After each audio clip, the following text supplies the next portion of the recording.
سابكم ليه؟ او موارب الباب وما نهاش العلاقه خالص ليه؟ ما عملش بلوك، ما قفلش الباب خالص تماما وراه ومشي ليه؟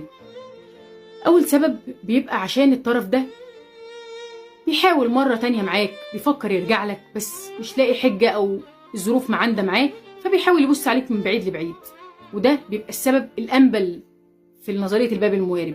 السبب التاني للاسف بيبقى ان هو مستخسر ان انت تمشي من العلاقه وتسيبه، تشوف حياتك وتبص لقدام وهو مش موجود في حياتك، فبيبدا يلعبك بطريقه نفسيه ان هو موجود ومش موجود، موارب الباب، لا منه قافله تماما ولا منه مرجعك لحياته.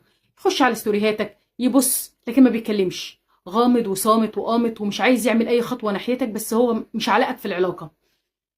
يا ترى تعمل ايه لو اتحطيت في موقف ان انت الطرف اللي قدامك وارب لك الباب، لا منك قادر تقفله ولا منك عايز تكمل في حياتك من غيره؟